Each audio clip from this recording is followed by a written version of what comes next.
ప్రియులారా, మీరందరూ బాగున్నారా? మరొకసారి ఈ గెత్సేమనే ఆశీర్వాదపు ఆధ్యాత్మిక కార్యక్రమాల్లో మనం కలుసుకోవటానికి మన దేవుడు మహాకృపను అనుగ్రహించి ఉన్నాడు. ఈ సమయము దేవుని వాక్యాన్ని మరి గెత్సేమనే మినిస్ట్రీ ప్రార్థనా మందిరం తరపున మీకు అందియటానికి దేవుడు నాకు అనుగ్రహించిన ఈ సమయాన్ని బట్టి నేను దేవుని సన్నిధిలో సంతోషపడుతున్నాను. దేవుడు మీ కుటుంబాలను దీవించునుగాక, మీ కార్యాలను ఆయన సఫలపరచునుగాక. మీ అందరి కొరకు మేము మా సంఘస్థులము ప్రియులారా మందిర ఉపవాస ప్రార్థనలో మీ వ్యక్తిగత ఆధ్యాత్మికమైన కార్యాల విషయాల నిమిత్తమై మేమెంతో భారభరితంగా ప్రార్థన చేస్తూ ఉన్నాం. మంచిది, దేవుని వాక్యాన్ని ఈ సమయం మనము ధ్యానించుకుందామండి. దేవుడు తన వర్తమానము వాక్యము ద్వారా మనతో ఏమి మాట్లాడి ముచ్చటించినవి ఉన్నారో బైబిల్ గ్రంథంలో వాక్యాన్ని ధ్యానించుకుందాము. కీర్తన గ్రంథం ప్రియులారా 135వ కీర్తనలో పరిశుద్ధమైన బైబిల్ గ్రంథము 4వ వచనాన్ని మనం చదువుకుందామండి. యెహోవా తన కొరకు యాకోబును ఏర్పరచుకొనెను, తనకు స్వకీయధనముగా ఇజ్రాయేలును ఏర్పరచుకొనెను. ప్రియులారా, దేవుడు తన కొరకు యాకోబును ఏర్పరచుకొనెను, తన స్వకీయ ధనముగా ఇశ్రాయేలును ఏర్పరచుకొనెను. యాకోబు మోసగాడుగా ఉండగా దేవుడు ప్రియులారా ఇశ్రాయేలుగా మార్చి ఆయన దేవుని వాక్యములో తన కొరకు నిలబెట్టుకున్నాడు. తన కొరకు నిలబెట్టుకున్న బిడ్డలను దేవుడు అక్కడ ఏమంటున్నాడంటే బైబిల్లో స్వకీయ ధనముగా అని దేవుని వాక్యములో మనం చదువుకుంటూ ఉన్నాం. దేవుడు మనలను ప్రియులారా ఉన్నతమైన స్థానము, ఉన్నతమైన అధికారము, ఉన్నతమైన కార్యాలతో ఆయన నింపి నడిపించటానికి ఆయన ఇష్టపడుతూ ఉన్నాడు. ఇక్కడ ఈరోజు మనం ధ్యానించే వాక్యపు అంశము ఏమనగా దేవుడు మనలను ఏర్పరచుకునే దేవుడు. దేవుడు మనలను ఎన్నుకొని ఏర్పరచుకునే దేవుడు. ప్రియులారా, దేవుడు ఈ సమయము వాక్యాన్ని వింటున్న నిన్ను ఆయన ఏర్పరచుకున్నాడని నువ్వు ఎరిగి జీవించవలసి ఉన్నది. యాకోబుని ఆయన పిలిచినప్పుడు, యాకోబుని ఆయన ఏర్పాటు చేసుకునేటప్పుడు యాకోబుని ఇశ్రాయేలుగా మార్చి తన స్వకీయ ధనముగా అన్నాడండి. ధనముగా అన్నాడు అంటే దేవుడు తన బిడ్డలను, తన ప్రజలను ఏర్పాటు చేసుకునే విధానంలో ఆయన ఎలాగ ఏర్పరచుకుంటున్నాడంటే ఉన్నతమైన స్థానాన్నిచ్చి, ఉన్నతమైన పదవులనిచ్చి ఆయన ఏర్పరచుకుంటున్నాడు. ప్రియులారా, దేవుని వాక్యములో మనము చదువుకున్నప్పుడు పరిశుద్ధమైన బైబిల్ గ్రంథములో నుండి 1 పేతురు పత్రిక 2వ అధ్యాయము 9వ వచనాన్ని మనము చదువుకున్నప్పుడు ఏర్పరచబడిన వంశమును రాజులైన యాజక సమూహమును అంటున్నాడు. అంటే ప్రియులారా, దేవుడు మనలను ఏర్పరచుకునే విధానాన్ని మనం చూస్తే దేవుడు మనల్ని ఎలాగా ఏర్పాటు చేసుకుంటున్నాడంటే మనము రాజులము, యాజకులము, దేవుని సొత్తైన ప్రజలము అంటున్నాడు. మనము దిక్కులేని వారం కాదు, తృణీకరింపబడిన వారం కాదు, నలగొట్టబడిన వారం కాదు. ప్రియులారా, మనకి భూమి మీద దేవుడు ఇస్తున్న ఆధిక్యత, అధికారం ఏమై ఉన్నదంటే మనము రాజులైన యాజక సమూహమై ఉన్నాం. మనము రాజులము, రాజబిడ్డలం. ప్రియులారా, యాజకులము, దేవుని పనివారమై ఉన్నాం. వాక్యములో రాయబడుతున్న మాట ఆయన ఎలాగ మనల్ని ఏర్పరచుకుంటున్నాడంటే రాజులు, యాజకులముగాను, దేవుని సొత్తైన ప్రజలు. ప్రియ సహోదరి సహోదరుడా, నీవు దేవుని సొత్తు, నేను దేవుని సొత్తు అయి ఉన్నాను. నీవు దేవుని వాక్యాన్ని ఈ దినము నీ హృదయములో విశ్వాసం ఉంచి నీవు చేర్చుకున్నట్లయితే నీవు దేవుని సొత్తై ఉన్నావు. బైబిల్లో ఇర్మియాతో దేవుడు అంటాడు వాక్య భాగంలో ప్రియులారా, ఏమంటాడంటే తల్లి గర్భములో రూపురేఖల రాకమునుపు నేను నిన్ను ఏర్పరచుకొని ఎన్నుకున్నాను ఇర్మియా అంటున్నాడు. నా ప్రియ సహోదరి సహోదరుడా, నీ జీవితంలో ఉన్న శ్రమలను బట్టి, కష్టాలను బట్టి, వేదనను బట్టి, కృంగుబాటును బట్టి, అపజయాన్ని బట్టి దేవుడు నన్ను ఏర్పరచుకున్నాడా, దేవుడు నన్ను నిలబెట్టి ఉన్నాడా, దేవుడు నన్ను పిలిచి ఉన్నాడా అని నిరాశగా నువ్వు కృంగి ఉన్నట్లయితే ఈ ఉదయకాలమున ఈ గెత్సేమనే ఆశీర్వాదపు కార్యక్రమాల నుంచి నీతో సూటిగా వాక్య భాగంలో దేవుడు, పరిశుద్ధాత్మ దేవుడు మాట్లాడుతూ ఉన్నాడు. ఆయన నిన్ను, నీ కుటుంబాన్ని, నీ బిడ్డలను ఆయన ఏర్పరచుకొని ఉన్నాడు. చాలామంది ప్రియులారా నన్ను ఏర్పరచుకోలేదు, నన్ను ఘనపరచలేదు, నా జీవితంలో కార్యాలు దూరంగా ఉన్నాయి, అద్భుతాలు జరగటం లేదు. వాగ్దానాలన్నీ కూడా అలాగనే నిలిచి ఉన్నవి. నేను దేవుని ఏర్పాటులో, దేవుని యొక్క ప్రణాళికలో నేను లేనని వాపోతున్నారు. నిజమే ప్రియులారా, ఆయన అందరినీ ఏర్పరచుకోడు. పిలువబడిన వారు అనేక మంది ఉన్నప్పటికీ ఏర్పాటు చేయబడి ఏర్పరచబడిన వారు కొద్దిమందే ఉన్నారు. నువ్వు ఎలాగ జీవించినా, ఎలాగ బ్రతికినా, ఎలాగ కొనసాగినా ఆయన నిన్ను ఏర్పాటు చేయడు. ఎవరిని ఆయన ఏర్పరచుకుంటాడంటే కీర్తన గ్రంథములో 4వ కీర్తనలోనికి మనం వద్దాం ప్రియులారా. 3వ వాక్య భాగాన్ని పరిశుద్ధమైన బైబిల్ గ్రంథములో మనము ధ్యానించినప్పుడు, యెహోవా తన భక్తులను, దేవుడు తన భక్తులను తనకు ఏర్పరచుకున్నాడని తెలుసుకొనుడి. ఈరోజు మీరు తెలుసుకోవలసినది, గమనించవలసినది ఏమై ఉన్నది అంటే, ఆయన అందరినీ ఎన్నుకోడు, అందరినీ ఏర్పాటు చేసుకోడు, అందరినీ ఆయన పిలవడు. కానీ దేవుడు తన భక్తులను ఆయన ఏర్పరచుకొని ఎన్నుకొని ఉన్నాడని మీరు తెలుసుకొనుడి అంటున్నాడు. తన భక్తులను ఆయన ఏర్పాటు చేసుకుంటాడు.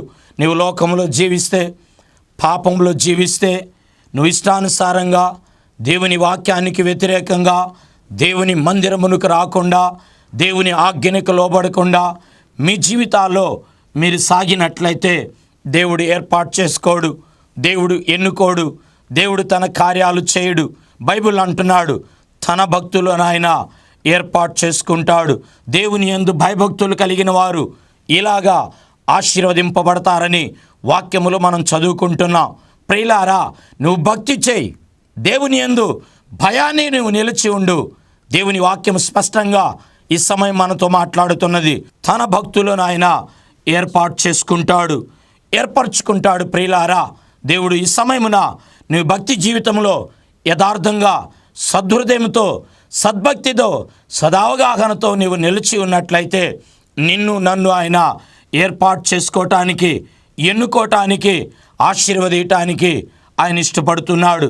చాలామంది భక్తి జీవితాల్లో వారు ఎలాగ ఇష్టానుసారంగా జీవించేసి దేవునికి వ్యతిరేకంగా ఉండి ప్రియులారా, దేవుడు ఏర్పాటు చేసుకోలేదు, దేవుడు ఎన్నుకోలేదు, దేవుడు నన్ను మర్చిపోయాడు, నాకు మేలులు ఆశీర్వాదాలు లేవని దేవుని మీద సనుగుతూ ఉంటారు. దేవునికి నచ్చనిది, ఇష్టం లేనిది ఒకటే, మనము భక్తి జీవితంలో సనగకూడదు. ఇశ్రాయేలీయులు కూడా ప్రియులారా, వారు భక్తి చేయకుండా, దేవునికి భయపడకుండా, ఆజ్ఞనికి లోబడకుండా వారు సాగినప్పుడు వారు సనిగారండి. దేవుడు అరణ్యములో భూమి ప్రియులారా మింగివేసినట్లుగా, సమస్యలకు గురైనట్లుగా దేవుడు చేశాడు. మిత్రమా, ప్రియులారా, ఈరోజు దేవుని సన్నిధికి వెళ్లకుండా, దేవుని వాక్యానికి లోబడకుండా, వాక్యానుసారంగా నీవు జీవించకుండా, నీవు దేవుని మీద ఏర్పరచుకోలేదు, ఎన్నుకోలేదు, కార్యాలు చేయలేదని సణుగుతూ ఉన్నట్లయితే ఈరోజు దేవుని వాక్యములో నీతో స్పష్టంగా మాట్లాడుతున్నాడు. తన భక్తులను ఆయన ఏర్పరచుకునే దేవుడు, ఎన్నుకునే దేవుడు. ఈరోజు ఈ వాక్య భాగంలో నుండి దేవుడు నిన్ను ఎన్నుకొని ఏర్పరచుకొని ప్రియులారా నడిపించడానికి ఆయన ఇష్టపడుతున్నాడు. దేవునికి సమీపంగా వస్తావా? దేవుని వాక్యానికి లోబడతావా? దైవ సన్నిధిలో నేను నిలిచి ఉన్నట్లయితే ఇదిగో తన భక్తుడిగా నేను స్వీకరించి ఆయన ఏర్పరచుకుంటాడు. చూద్దాం ఈ దినము దేవుని వాక్యములో నుంచి దేవుడు ఏర్పరచుకుంటే, దేవుడు కనుక ఎన్నుకున్నట్లయితే, దేవుడు నిలబెట్టినట్లయితే ప్రియులారా, ఎలాంటి మేలులు, ఎలాంటి కార్యాలు, ఎలాంటి ఆశీర్వాదాలు ఆయన మనకు అనుగ్రహిస్తాడో. ఇదను 3 ఆశీర్వాదాలు, ఒక 3 అద్భుతమైన కార్యాలను దేవుని వాక్యములో నుండి మనము ధ్యానించుకుందాం. వాక్యాన్ని వింటున్న నా ప్రియ సహోదరి సహోదరులారా, మిత్రమా, యవనస్తుడా, యవనస్తురాలా, దేవుని చేత ఏర్పరచబడి ఉన్నావు. దేవుడు నిన్ను ఎన్నుకొని ఉన్నాడు. నీవు భక్తి చేయి, సమీపముగా దేవుని సన్నిధికి రా. దేవుడు ఈ 3 కార్యాలు, 3 ఆశీర్వాదాలు నీ జీవితంలో చేసి నెరవేర్చబోతున్నాడు.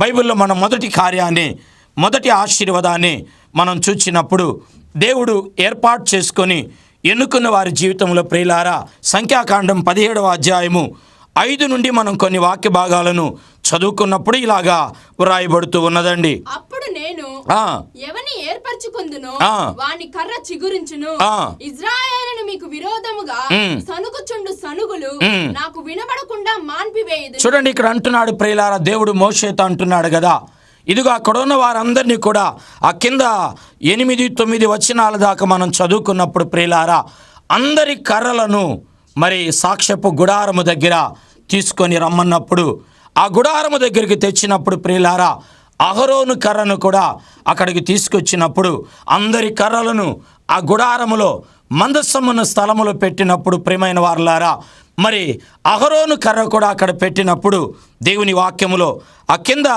8వ వచనములో మనం చదివినప్పుడు 17వ అధ్యాయము 8వ వాక్య భాగములో మనం చదువుకున్నప్పుడు, మరునాడు మోషే సాక్ష్యపు గుడారాలోనికి వెళ్లి చూడగా లేవి కుటుంబపుదైన అహరోను కర్ర చిగిర్చి ఉండెను.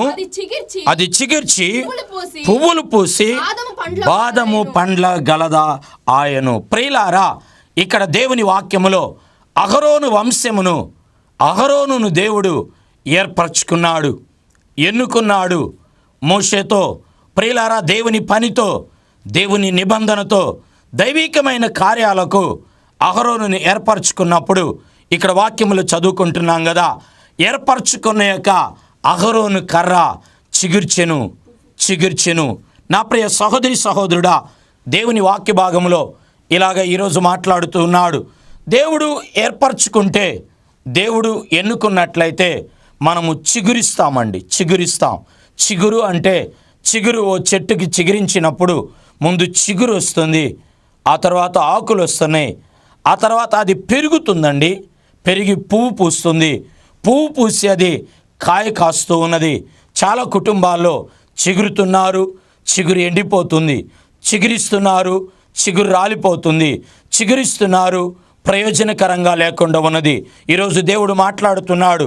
ఆశీర్వాదం కార్యాలు అక్కడికే ఆగి నలిగి మీరు నిలబడిపోతున్నారు. ఈరోజు ఈ గచ్చమనే ఆశీర్వాదపు కార్యక్రమాల్లో దేవుడు మీతో మాట్లాడుతున్నాడు. మీరు చిగురిస్తారు, పువ్వు పూస్తారు, మీరు కాయలు కాస్తారు. దేవునికి మహిమ కలుగునుగాక. చిగురు వరకు ఆగిపోయిన సహోదరి సహోదరుడా, మిత్రమా, నీ సేవ, నీ కుటుంబము, నీ బిడ్డలు చిగురించే అంతవరకు వచ్చి ఎండిపోయి రాలిపోతున్నారు. సాతానుడు ఎండబెడుతున్నాడేమో, అపవాది మీ చిగురు రాలిపోయేటట్లుగా చేస్తున్నాడు. ఉపవాసాలున్నారు, ప్రార్థన చేస్తున్నారు, కష్టపడుతున్నారు, ప్రయాసపడుతున్నారు. ఏదో ఒక కోణములో నుండి మీ చిగురుని, భక్తి జీవితాన్ని ప్రారంభ దశలోనే కృంగతీస్తూ ఉన్నాడేమో అపవాది. ఈరోజు మాట్లాడుతున్నాడు. ప్రయత్నాలు చేసి విఫలము అంటే సఫలము లేకుండా నలిగిపోతున్న మిత్రమా, సహోదరి సహోదరుడా, ఈరోజు నీవు దేవుని చేత ఏర్పరచబడితే, ఎన్నుకున్నట్లయితే, అహరోనుని దేవుడు ఏర్పరచుకొని ఎన్నుకున్నప్పుడు అతని కర్ర చిగురించింది, అది పువ్వు పూసింది, అది కాయలు కాసింది. ఈరోజు నీ కుటుంబము, నీ సేవ, నీ భక్తి జీవితంలో నీవు చిగురిస్తావు. చిగురు అలాగే నిలబడుతుంది. నిలబడిన చిగురు అది పెరుగుతుంది. పెరిగిన చిగురు పువ్వుగా మారుతుంది. పువ్వుగా మారినది అది కాయగా అనగా ప్రతిఫలాన్ని మీరు అనుభవిస్తారు. దేవుని వాక్యం ఇలాగ సెలవిస్తున్నది. అతడు నీటి కాలవల ఎవరన నాటబడిన ఆకు వాడక తన కాలమందు ఫలమిచ్చి చెట్టు వలె. కాలాలు మారుతున్నాయి. ఇదిగో జీవితం కొనసాగుతూ ఉంది. ఫలాలు లేవా? ఫలించటం లేదా? చిగురించటం లేదా? మిత్రమా, సహోదరి సహోదరుడా, దేవుడు ఈ గచ్చమనే ఆశీర్వాదపు కార్యక్రమాలలో నుండి నీతో మాట్లాడుతున్నాడు. దేవుడు నిన్ను చిగురించబోతున్నాడు. ప్రజల మధ్యలో, సమాజం మధ్యలో అద్భుతంగా నీవు పువ్వు పూసి కాయ కాసినట్లుగా ఫలింపులోనికి దేవుడు తీసుకురాబోతున్నాడు. ఏదో ఒక ఫలింపు, ఏదో ఒక ఆశీర్వాదాన్ని ఆత్మదేవుడు నీకు అనుగ్రహించినై ఉన్నాడు. ఈ చిగురు, ఈ పువ్వు, ఈ కాయలను నీవు అనుభవించి నీవు చూడాలి అంటే దేవుని వాక్యములో చదువుకుంటున్నావు. నీవు దేవుని చేత ఏర్పరచబడి ఎన్నుకోబడాలి. అది ఎవరంటే తన భక్తులు. నీలో భక్తి జీవితం కావాలి. నీ క్రియలు పరిశుద్ధంగా ఉండాలి. నీవు దేవునికి అనుకూలంగా నీవు కొనసాగినప్పుడు నీవు చిగురిస్తావు. ఏసేపు తన దగ్గరికి పాపం వచ్చినప్పుడు అతడు ప్రియులారా, అతడు పాపము జోలికి వెళ్ళలా, ప్రత్యేకంగా ఉన్నాడు. దేవుడు అతన్ని ఏర్పరచుకున్నాడు. అతడు చిగురించాడు. ప్రియులారా, దేవుని వాక్యంలో దావీదుని దేవుడు ఏర్పరచుకున్నాడు, ఎన్నుకున్నాడు. అతని జీవితంలో పాపం వచ్చింది కానీ పాపాన్ని ఒప్పుకొని అతడు విడిచిపెట్టాడు. తన భక్తుడుగా దేవునికి ఇష్టానుసారంగా ఉన్నాడు. అతడు చిగిర్చి ఫలించాడు. నీవు దేవుని చేత ఏర్పరచబడితే, ఎన్నుకుంటే మొదటి కార్యము, మొదటి ఆశీర్వాదం ఏమై ఉన్నదంటే నీవు చిగుర్చి పువ్వు పూసి కాయ కాస్తావు. రెండవ ఆశీర్వాదాన్ని బైబిల్లో మనం చదువుకున్నప్పుడు దేవుడు ఏర్పరచబడిన వారికి అనుగ్రహించే కార్యము, మేలు, ఆశీర్వాదం ఏమిటంటే యోహాను సువార్త 15వ అధ్యాయము 16వ వాక్య భాగంలో ఇలాగా వ్రాయబడుతూ ఉన్నది. మీరు నన్ను ఏర్పరచుకొనలేదు, మీరు నా పేరట తండ్రిని ఏమి అడుగుదురో అది ఆయన మీకు అనుగ్రహించినట్లు మీరు వెళ్ళి ఫలించుటకును మీ ఫలము నిలిచియుండుటకు నేను మిమ్మును ఏర్పరచుకొని నియమించితిని. ప్రియులారా, దేవుని వాక్యములో రెండవది దేవుడు పిలిచి ఏర్పరచుకొని నియమిస్తే మనం ఏమవుతామంటే దేవునిలో నిలిచి ఉండి మనము ఫలిస్తాం ప్రియులారా. దేవునిలో నిలిచి ఉంటాం.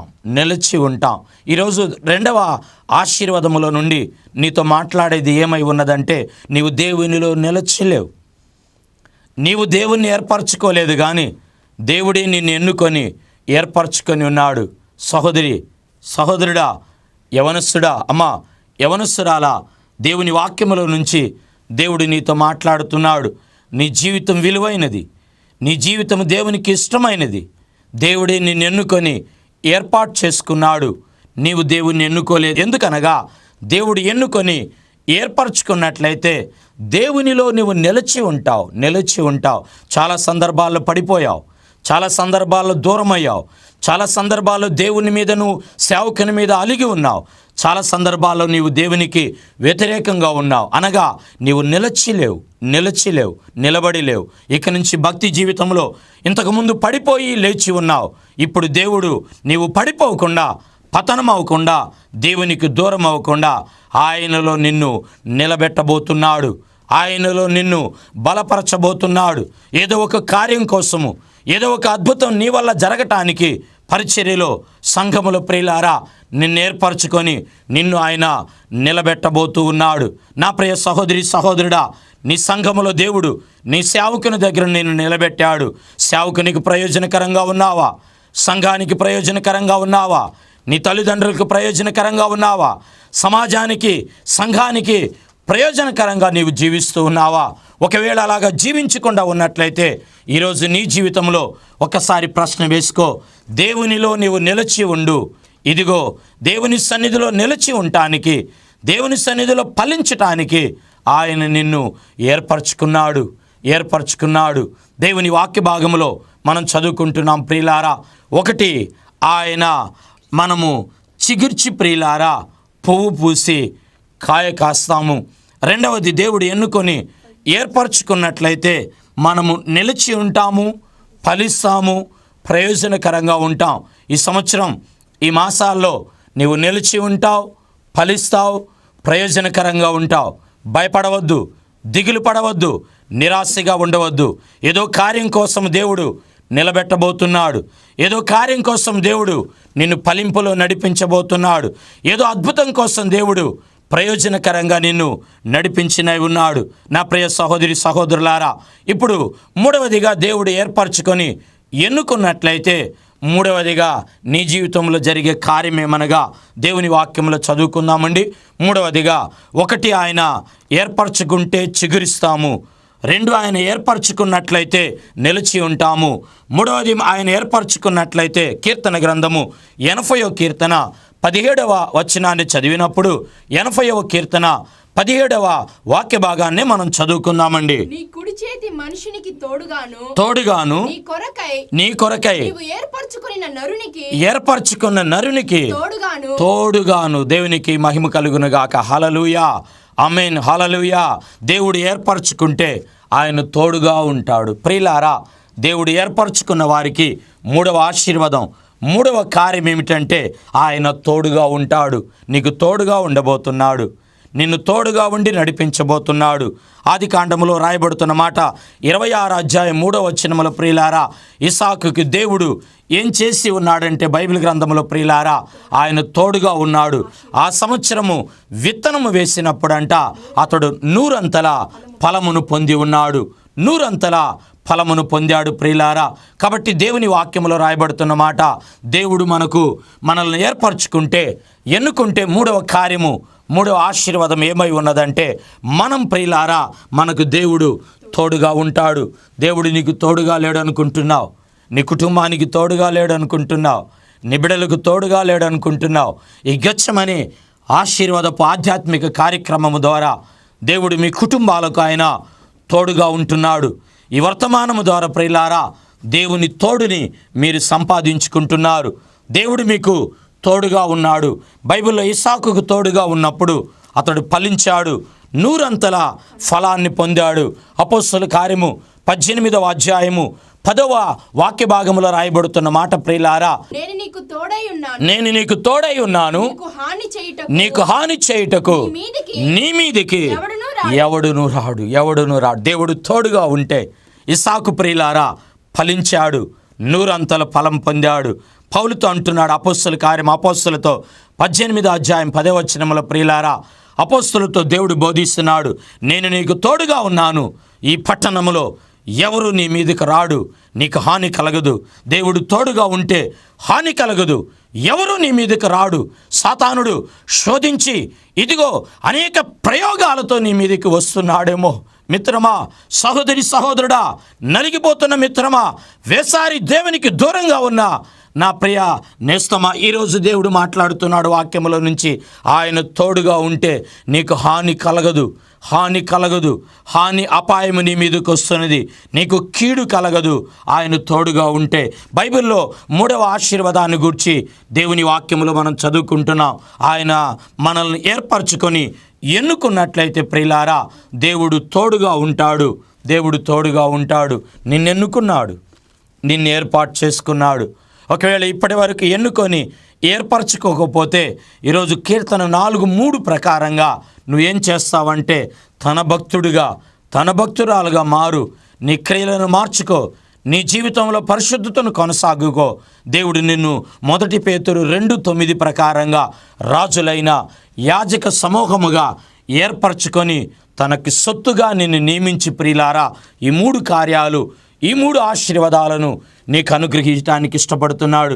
ఈ గెత్సెమనే ఆశీర్వాదపు ఆధ్యాత్మిక కార్యక్రమంలో ఈ 3 ఆశీర్వాదాలు, ఈ 3 కార్యాలను మీకు, మీ కుటుంబాలకు ఈ సమయము దేవుడు అనుగ్రహించి నడిపించునుగాక.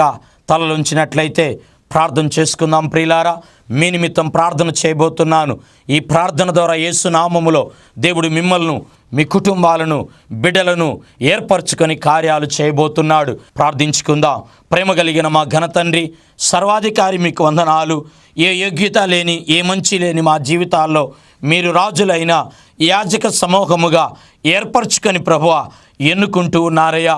మీరు ఎన్నుకుంటే 3 కార్యాలు, 3 అద్భుతాలు, 3 మేలులను గురించి ఈరోజు మాట్లాడారు ప్రభువా. నిబిడల వాక్యం విన్నారు.